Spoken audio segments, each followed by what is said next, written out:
Hey guys. Hey hello. Oh. Hey hello Cosmics. My name is Cosmo. Let's welcome to my channel Cosmo, Mr. Cosmo Official. இன்னைக்கு நம்ம பார்க்க போகிறது Apollo 11 பற்றி கிடையாது, ஆஸ்ட்ரோமிஸ் 1, 2, 3 project பற்றி தான் நம்ம பார்க்க போகிறோம். அதோட எதுக்காக நாசா இவ்வளோ சீக்கிரம் அந்த ப்ராஜெக்டை பண்ணுறாங்கன்னு பார்க்கலாம். ஃபர்ஸ்ட் கண்ணாடி இவ்வளோ வச்சிட்றேன்.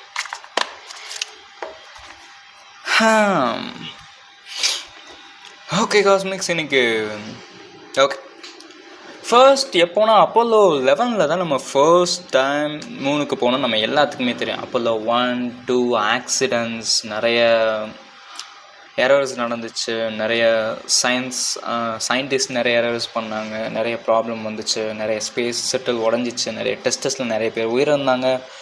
ஒரு 3 பேர் அந்த கேபின்னா அது சம்திங் ஒரு நம்ம பூமிக்குள்ளே வர்றதுக்காண்டி யூஸ் பண்ணுற ஒரு கேபினா சம்திங் டேப்லெட் சம்திங் சொல்லுவாங்க, நம்ம அதை டேப்லெட்னு வச்சுக்கலாம்.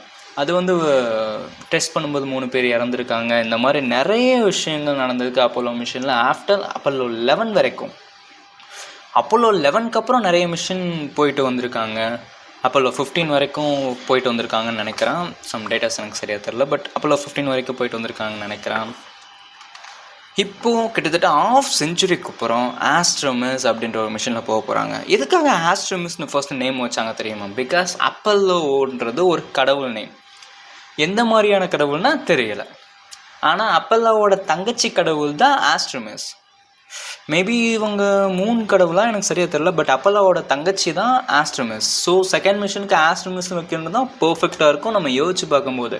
ஸோ அதனால தான் ஆஸ்ட்ரோமிஸ் 1, 2, 3ன்னு 3 ப்ராஜெக்ட் அவங்க பண்ணாங்க. கிட்டத்தட்ட 2021 அந்த டைமில் வந்து ஃபர்ஸ்ட் ஆஸ்ட்ரோமிஸ் 1 லான்ச் பண்ணிட்டாங்க. சக்ஸஸ்ஃபுல்லாக வந்துடுச்சு. ஒரு 3 ஒரே ஒரு ரவுண்ட் அடிச்சுட்டு வர்ற மாதிரி சக்ஸஸ்ஃபுல்லாக வந்துடுச்சு. அப்புறம் ஆஸ்ட்ரோமிஸ் 2 இப்போது ஏப்ரல் 1 தான், ஏப்ரல் 1ல் மாதம் தொடங்கின உடனே லான்ச் பண்ணிட்டாங்க. என்ன தான் மக்கள் இல்லை, நம்ம உலக மக்களில் நிறைய பேர் போகிற ஃபோக்கஸ் பண்ணி பார்த்துட்ருக்காங்க, நிறைய பேர் இறந்துட்டுருக்காங்க.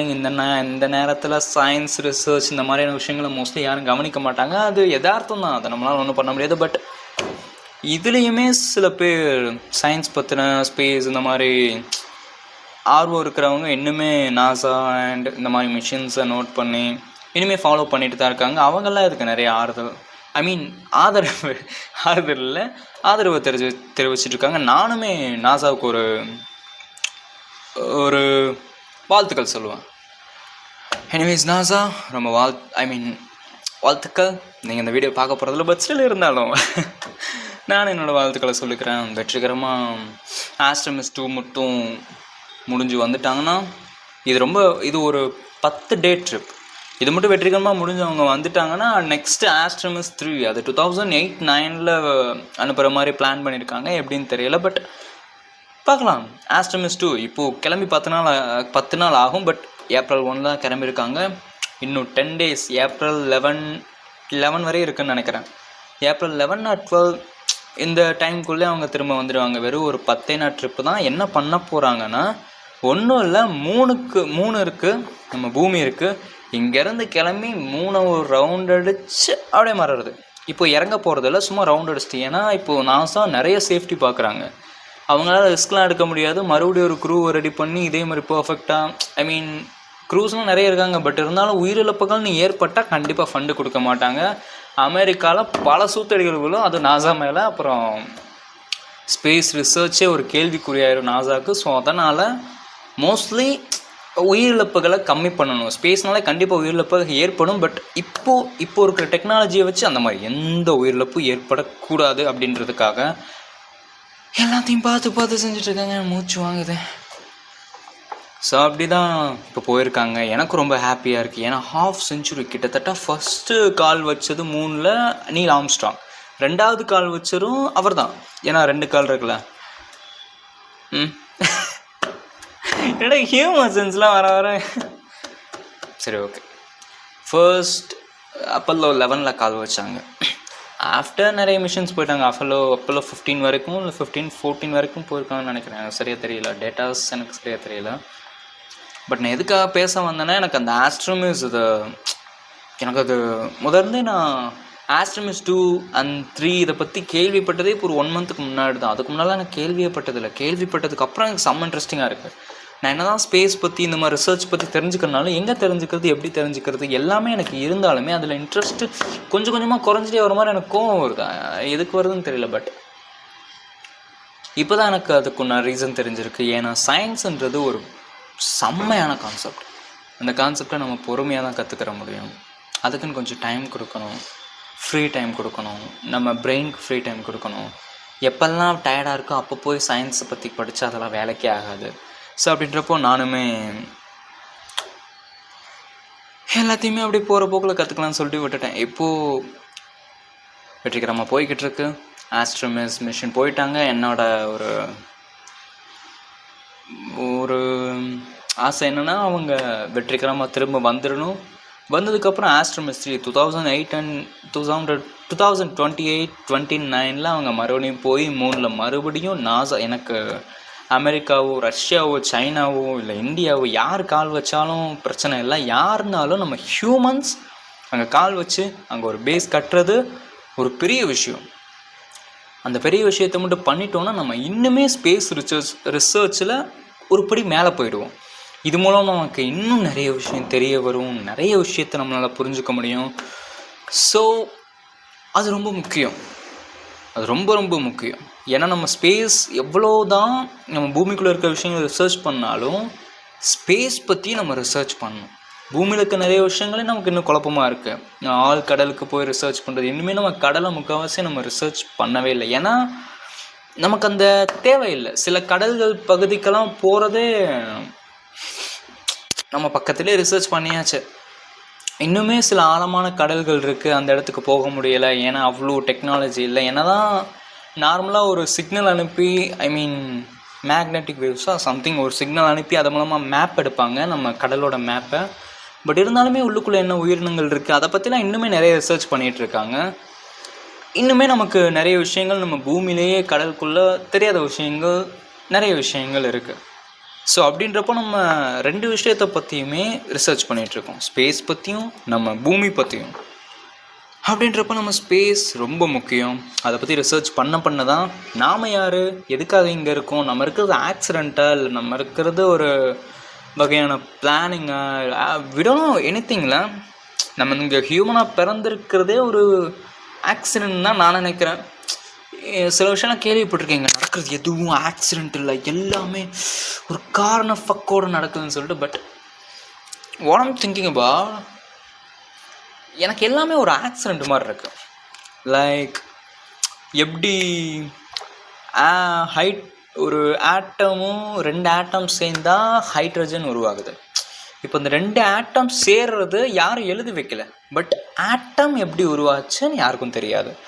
இப்போ ஆட்டம் உருவாகி எப்படியோ உருவாயிடுச்சு, ஆனால் 2 சேர்ந்த ஹைட்ரஜன் வரும்னு யாருக்கும் தெரியாது. பட் சேர்ந்துருச்சு, மேபி ஆக்சிடெண்ட்டில் இருக்கலாம். 3 ஆக்சிஜன் சேர்ந்தால் லித்தியம்.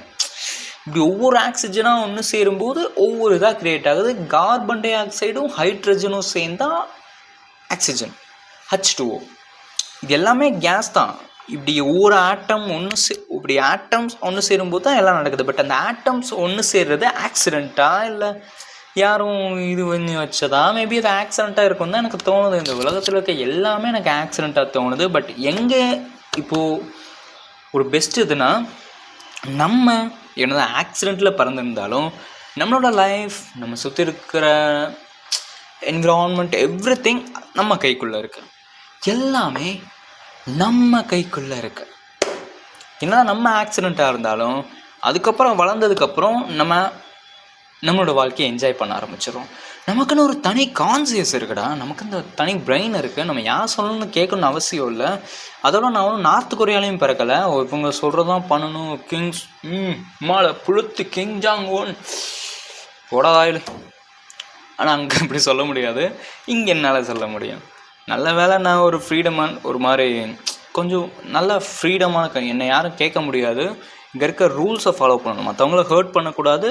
பப்ளிக் ரூல்ஸை ஃபாலோ பண்ணால் என்னை எவனும் கேட்க மாட்டான். பப்ளிக் ரூல்ஸே என்னவா இருக்குன்றீங்க? மற்றவனை ஹர்ட் பண்ணக்கூடாது, பப்ளிக் ப்ராப்பர்ட்டியை உடைக்கக்கூடாது, நீ போவா என்ஜாய் பண்ணு, டான்ஸ் ஆடுவோமா, என்ன வேணா பண்ணு, ட்ரெஸ் இல்லாமல் வெளியே போகக்கூடாது. நான் யோசிச்சு பார்த்துருக்கேன் சம்டைம்ஸ். என்னென்ன பண்ணுறாங்க, ட்ரெஸ் இல்லாமல் வெளியே போகலாமா? இதெல்லாம் ரொம்ப சில்லியாக இருக்கு. ஆனால் வெளியே போகக்கூடாது, ஏன்னா அது மூலமாக அது ஒரு முட்டாள்தனம்னு சொல்லுவேன். ஏன்னா நான் எதுக்கு இப்படி பேசிகிட்டு இருக்கேன் புரியும். பட் என்ன சொல்ல வரேன்னா, ஸ்பேஸ் ரிசர்ச்சர்ஸ் இன்னும் நிறைய நடக்கணும். நாசா, இஸ்ரோ, இஎஸ்ஏ, எந்த கண்ட்ரி யார் பண்ணாலும் எனக்கு பிரச்சனை இல்லை. எனக்கு டேட்டா வரணும். எனக்கு ஸ்பேஸ் ரிசர்ச் பற்றி எனக்கு நிறைய டேட்டாஸ் கிடைக்கணும். என்னால் ஸ்பேஸ் ரிசர்ச் போய் அங்கே சயின்டிஸ்ட் கூட உட்காந்து ரிசர்ச் பண்ண முடியாது. பட் அவங்க ரிசர்ச் பண்ண விஷயங்களை டேட்டாவாக கன்வே பண்ணி என்கிட்ட கொடுக்கும்போது என்னால் அதை புரிஞ்சுக்கிட்டு என்ன சயின்டிஃபிக்காக இந்த வேர்ல்டு எப்படி இருக்குது, இந்த பிரபஞ்சம் எப்படி இருக்குது, இந்த கேலக்ஸிஸ் மதர்ஃபக்கிங் யூனிவர்ஸ் எப்படி இருக்குன்றதை புரிஞ்சுக்கணும்ப்பா. அதுதான் எனக்கு தியரிட்டிக்கலாக புரிஞ்சுக்கணும். ஃபிசிக்ஸ் படியும் எனக்கு ஃபிசிக்ஸ் தியரி படி. ஃபிசிக்ஸ் மேக்ஸ் பார்த்து என்னால் புரிஞ்சுக்க முடியாது. பட் ஃபிசிக்ஸே தியரிட்டிக்கலாக சொன்னால் என்னால் புரிஞ்சுக்க முடியும், ஒரு தியரி மாதிரி க்ரியேட் பண்ணி. ஸோ என்னோடது அதுதான். என்னை பொறுத்த வரைக்கும் பண்ணுங்கள். வாழ்த்துக்கள் நாசா. இன்னும் நீங்கள் நிறைய பண்ணணும். நாங்கள் எல்லாருமே உங்களுக்கு ஆதரவு கொடுப்போம். என்ன தான் நீங்கள் அமெரிக்காவோட ஒரு ரிசர்ச் ஸ்பேஸ் ரிசர்ச் ஏஜென்சியாக இருந்தாலும் நாங்கள் ஸ்டில் உங்களுக்கு ஆதரவு கொடுப்போம். அதாவது மக்கள், என்னால் பணம் கொடுத்து ஆதரவு பண்ண முடியாது, பட் மக்களை என்னால் ஆதரவு கொடுக்க முடியும். ஏன்னா என்னை பொறுத்த வரைக்கும் இந்த நாடு இது, நான் இந்தியாவில் இருக்கனால அமெரிக்காவில் இருக்கல, சம்திங் சைனாவில் இருக்கிற, அதெல்லாம் ஒரு மண்ணும் கிடையாது. நான் இந்தியாவில் இருக்கேன், நான் பிறந்த கண்ட்ரி, அவ்வளோதான். நான் எல்லா ரிசர்ச்சையும் எனக்கு வேணும், எனக்கு டேட்டாஸ் வேணும், ரிசர்ச் வேணும், டெக்னாலஜி வேணும், எவ்ரிதிங் வேணும், எனக்கு எல்லாமே வேணும், அவ்வளோதான். டேட்டாவை கொடுங்கடா. போயிட்டு மூணில் எப்படி வாழ்கிறதுன்னு பாருங்கள், மூணுலேருந்து அப்புறம் மாசுக்கு எப்படி போகிறதுன்னு பாருங்கள். நானும் 3 மாதம்லாம் சுற்றி பார்க்கணும்ல. So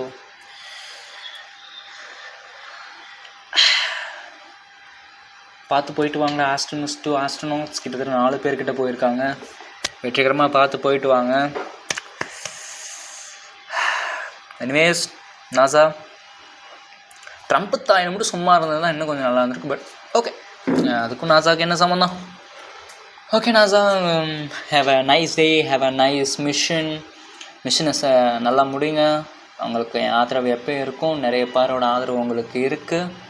just finish your mission Astromis 2 and Astromis 3. அப்புறம் பேஸ் கட்டுங்க, டேட்டாஸ் எங்களுக்கு ப்ரொவைட் பண்ணுங்கள்.